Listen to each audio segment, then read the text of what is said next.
और ओरा माध्यम से हम सिवान के लोग के बता भी दी कि यही 26 तारीख के हमनी के सिवान में फिर 5000 पेड़ एक दिन में लगावे जाता नहीं सन।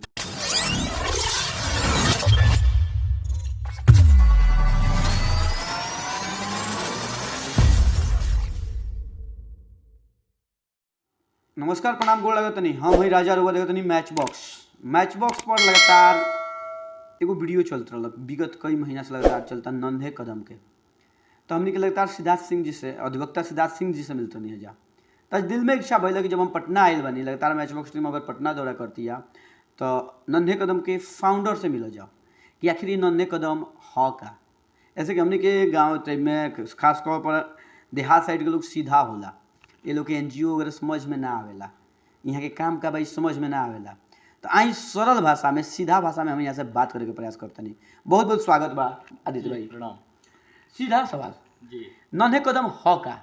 और वो लोग सिवान से पटना तक आइल बानी, सबसे पहले एक खातिर बहुत बहुत धन्यवाद बा। बिल्कुल बिल्कुल। और हमनी के भोजपुरी में ही लोग के समझावल जाई, नन्हे कदम एक संस्था ह। हमनी के पटना में कोचिंग चलेला इंजीनियरिंग मेडिकल के, महाबोधि के नाम से।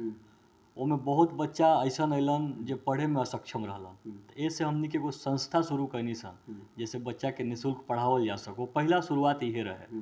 ओकरा बाद धीरे धीरे समाज में जितना चीज़ दिखत गई ऊपर हमनी के काम कैनी सन। जैसे अभी कोविड में बिहार के अलग अलग जिला में, सिवान में भी लोग देखत होखम, हमनी के लोग जे जरूरत लोग बा, जरूरतमंद बा, ओकरा बीच में भोजन के वितरण, राशन के वितरण, आर्थिक सहायता।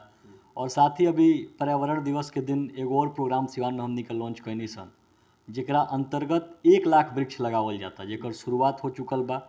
और ओरा माध्यम से हम सिवान के लोग के बता भी दी कि यही 26 तारीख के हमनी के सिवान में फिर 5000 पेड़ एक दिन में लगावे जाता नहीं सन, जेकर तैयारी चालू बा।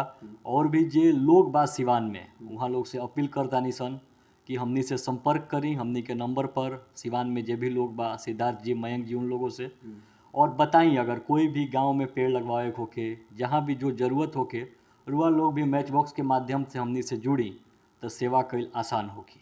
चलिए देखिए रुआ कहनी हाँ पेड़ लगाओ, पेड़ तो भाई लगाओ जरूरी बा, लेकिन रुआ सबसे पहला कड़ी में बनी शिक्षा, गरीब शोषित वर्ग के लोग के शिक्षा, चाहे वो कोनो वर्ग के हो। तो इस शिक्षा के का माध्यम बा, का रास्ता बा रुआ लगे मैंने रुआ इंस्टीट्यूट संस्था तक पहुँचे खातिर? हमनी के सिवान में भी एकर शुरुआत करता नहीं सन। अगला महीना से जीरादेई से शुरुआत होता।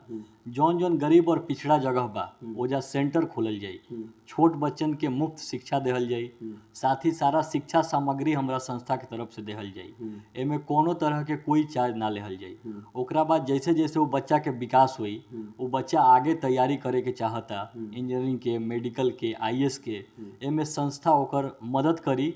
और साथ ही हर साल सिवान जिला से 50 बच्चन के चुनाव हुई, जेकर रहल खाइल सब मुफ्त रही। पटना में हम व्यवस्था करे ओकर।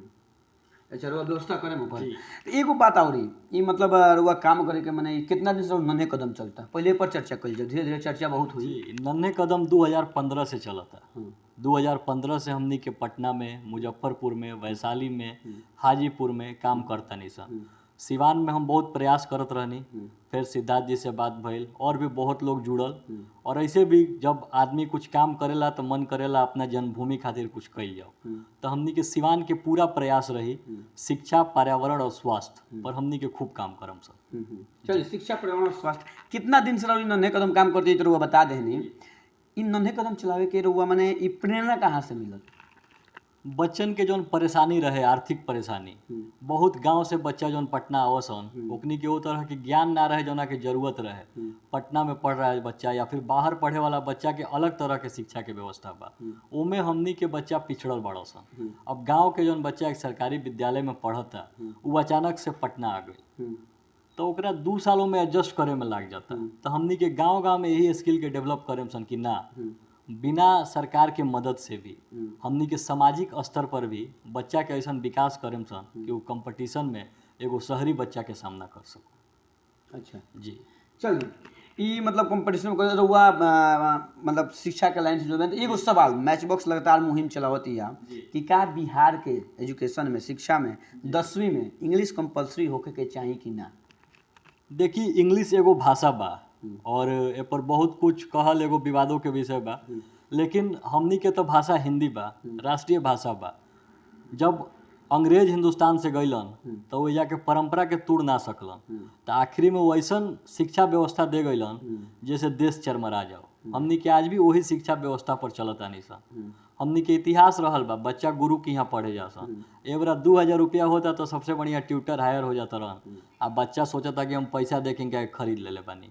तो इस शिक्षा के स्तर को वो उठा नहीं के सकत। हमनी के हिंदुस्तान के जौन बेस रहे वही जाकर वही स्तर पर समूह में बच्चा के बैठा के पढ़ावे के पड़ी, तब बच्चा न जात के भेद मानी, न बात के भेद मानी, ना पैसा के भेद मानी। सब बच्चा के एक जगह बैठा कर एक साथ जमीन पर बैठा कर जब पढ़ावल जाए गांव के गरीब बच्चा के, तो हिंदू मुस्लिम बड़ घर छोट घर सब भेद खत्म हुई आ फिर से हमनी के देश आगे बढ़ी। अच्छा, फिर से देश आगे बढ़ी। इंग्लिश कंपलसरी होके के चाही ऐसा हम नहीं मानत। हिंदी भी हमनी के भाषा बा। अब हमनी के 8वां 9वां 10वां में कितना रो पढ़ लो कमल अलजेब्रा ट्रिग्नोमेट्री, आज के ओकर कौन उपयोग हमरा रुआ जीवन में ना? बिल्कुल ना। तो फिर शिक्षा ऐसा होके ना जैसे विकास होके, ऐसा काहे होके कि मोट मोट किताब होके। अच्छा अच्छा जी, मैंने विकास करती तो ऐसे देखिए हम मैंने हम ऐसे पूछने है प्रश्न कि हमने के गांव देहात में पढ़ता नहीं जा जहाँ इंग्लिश की कोनो वैल्यू नहीं है, ठीक बा। लेकिन हमने के जब आगे जाता नहीं जे एक मोटका मोटका किताब में लेकर पढ़ते या बीटेक करी तो या मेडिकल में जाता नहीं तो या जहाँ भी जाता नहीं तो वो परिस्थिति में या तो विद्यार्थी फ्रस्ट्रेट हो जाता रहन या पढ़ाई छोड़े पर मजबूर रहन। कोई आदमी सेमेस्टर छोड़ के भाग जाता है। तो ना उतना तो जरूरत बा, हर सब्जेक्ट के हर विषय के ज्ञान जरूरी बा, लेकिन एकरा के एकदम कंपलसरी और हवा नहीं के बनावे के। इंजीनियरिंग के, मेडिकल के, आईएएस के सब एग्जाम हिंदी में भी होता। ऐसा नहीं के कि प्रश्न हिंदी में नहीं के, तो एकरा के हवा तो हमनी के नहीं के बनावे के कि अंग्रेजी नहीं के आवत। अंग्रेजी सीखे के बा काम भर के, लेकिन वो से परेशान होके कि हम गाँव से आयल बनी, अब हम का करी ना, हम हिंदी में बानी, हम हिंदी में निपुण बानी। अगर अंग्रेजी के एगो बच्चा के आज हिंदी के 4 गो साहित्यकार के नाम पूछ दिया हो, 4 गो कविता पूछ दिया हो, तो कोई नहीं के बता सकत। तो ऐसे भाषा के हवा, अंग्रेजी के हवा गांव में नहीं के फैलावे के, काम भर के सब विषय पढ़े के बा, जितना अंग्रेजी के जरूरत बा, जितना हिंदी के जरूरत बा। लेकिन हम हिंदी के पुरजोर समर्थक बानी। हमनी के बिहार से आए भोजपुरी अनुसूची में शामिल ना भइल, ये खातिर हमनी के यहाँ से इतना बड़ मंत्री बालो, विधायक बालो, और फिर राजनीतिक टिप्पणी हो जाए तो एक दोसर मतलब निकल जाए, तो हमनी के काहे ना एक खातिर प्रयास करी सन। हमनी के ये पर प्रयास अपना भाषा पर फोकस करेगा। चलिए भाषा पर फोकस कर जी, बात के बाद बार कहनी हाँ भोजपुरी हो गई चाहिए, तो ये भोजपुरी हो जाए। भोजपुरी की अवस्था देखा तो नहीं रुआ, भोजपुरी कहाँ चल गई बा? आजे हमारे एगो वीडियो रिलीज भइल है, 1-2-4 गो चैनल वाला पटना में भी ले गए लोग।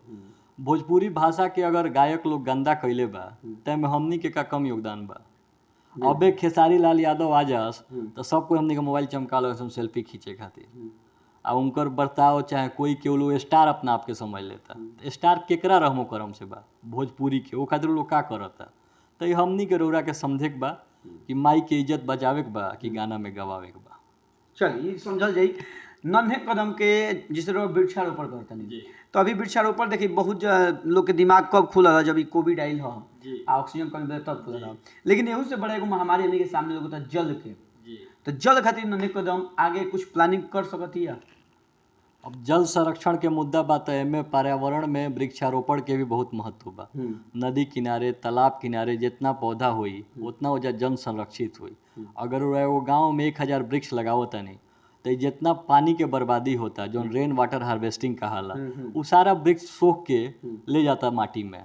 तो निश्चित पेड़ लगावल भी पर्यावरण के वही तरह सुरक्षित बा और पानी के बचाव होता। पानी के भी बचाव होई, माने एक ने एक की दू पंथ होता है, एगो काम के माध्यम से। अब हमनी के संस्था बानी सन, नहर पर तालाब पर बनावे के काम के तो हमनी के अधिकार नहीं है, तो जो हमनी के कर सकता नहीं सन वो माध्यम से बचावे के प्रयास कइल जाए। अगर संस्था आगे और का अलग लेके आई, बस वह बतैनी है कि सिवान के हर पिछड़ा गांव में, कस्बा में हमनी के मुफ्त शिक्षा केंद्र खोलेम सन, जेमें आधुनिक शिक्षा, मशीन से शिक्षा, 3D एजुकेशन से ले बच्चा के जितना भी शिक्षा सामग्री के जरूरत बा वो निःशुल्क देहल जाए।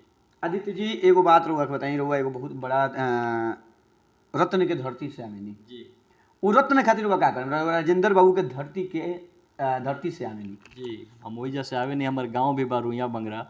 अब रुआ चाहता नहीं कि राजनीतिक कमेंट होके, तो हमनी के सांसद महोदय एगो रहलन गोदो ले रहलन का विकास भइल, वैसा व्यक्ति के धरती के कोई विकास आज तक नहीं भइल। ना राजेंद्र बाबू के इतिहास बतावे खातिर एगो म्यूजियम बा, ना कोनो तरह के वैन चलेलन कि वजह के लोग के बतावल जाओ कि लोग ह का। ऐसा कोनो काम कभी नहीं भइल। स्टेशन के दुर्दशा ना रुआ से छिपल बना हमरा से, तो में बहुत काम करे के जरूरत बा। हमनी के सबसे पहले आवे वाला 6 महीना के अंदर वहाँ के नाम से जीरादई में जौन एजुकेशन सेंटर खोले जाता नहीं सन उहे के नाम पर खोले जाता नहीं सन, और एगो लाइब्रेरी खोलम सन जेमें देश के जितना इतिहास के लोग बा, जितना बड़ लोग बा वहाँ से जुड़ल किताब रही, आ सारा युवा लइकन के निःशुल्क ओकरा के देहल जाई पढ़े खातिर। ई लाइब्रेरी राजेंद्र बाबू के नाम पर हुई आ जीरादई में हुई। चलिए मैच बॉक्स के माध्यम से देखिए तो बहुत कुछ भइल। मैच बॉक्स के माध्यम से अभी देखिए कोरोना खत्म भइल नहीं के, भले वो मास्क मत लगाई हम लगे नहीं लगे, वो टीका टिप्पणी के बात नहीं के, लेकिन बाजार बिल्कुल खुलता। नन्हे कदम खासतौर पर कोविड में बड़ा लोग के मदद कर जैसी हो, तो वो लोग से का अपील करें कि ज़्यादा भीड़ भाड़ में बहुत लोग घूमता, देख जैसे आज लंबा जाम लागता शहर में, फिर पहले वाला जिंदगी शुरू हो गई बा, वो लोग से का अपील करें? देखिए कोविड अभी टलल नहीं खे। अगर ओरा विश्व के न्यूज़ देखत होके हम लोग, जे भी लोग बा दर्शक लोग, तो अभी ब्रिटेन में फिर 4 सप्ताह के लॉकडाउन भइला, काहे कि डेल्टा वेरिएंट आइल बा, और डेल्टा वेरिएंट के उत्पत्ति हिंदुस्ताने से भइल बा, लेकिन हमनी के ओकर ना कोनो भी प्रचार होता ना प्रसार होता। तो सुरक्षित रहे के बा। तीसरा लहर में बच्चों पर भी बात होता, तो बच्चों के सुरक्षित रखे के बा, भी लापरवाह होइला के जरूरत नहीं है। पूरा जिंदगी बा पैसा कमाए खातिर, बाजार खोले खातिर, बाकी हमनी के बानी सन, हमनी के प्रयास करते हैं लोग के मदद खातिर, लेकिन सुरक्षा के ध्यान रखे के बा, मास्क जरूर लगावे के बा। अब हम रोरा अभी लाइव बानी सन, ऐसे निश्चित दूरी पर बानी सन बिना मास्क के, लेकिन सबका से अपील बा मास्क के उपयोग करे के और सुरक्षित रहे के। चलिए मैच बॉक्स के टीम से मिलकर बा कैसन लागल है? और वालो निश्चित सिवान में जो सबसे बड़ बात रहो करता नहीं लो कि भोजपुरी में बात करता नहीं लो, एक खातिर जितना प्रशंसा कल जाओ शब्द बहुत कम बा। और वालो भाषा के आगे बढ़ाते हैं, लोग गाँव के लोग से जुड़ल बानी लो, आ जहिया हमनी के गाँव के विकास हो जाई, एक एक व्यक्ति के विकास गांव में होखे लगी, तो फिर हमनी के कोनो नेता जन नेता से उम्मीद के जरूरत नहीं है। माँ भोजपुरी के आशीर्वाद से बिहार बहुत आगे बढ़ी, आ जेमेरुआ लोग के योगदान के हमेशा याद करिए। चल तो बहुत बहुत धन्यवाद आदित्य भैया, यहाँ के रहनी हैं आदित्य जी, नन्हे कदम के फाउंडर हैं। यहाँ के बतकुचन रउआ देखनी है, ये बतकुचन कैसन लागल ये रउआ कमेंट करके बताई। अगर मैच बॉक्स अभी तक सब्सक्राइब नहीं कैले तो सब्सक्राइब कर ली, अगर फेसबुक पेज पर रहता नहीं तो पेज के लाइक कर ली और फॉलो कर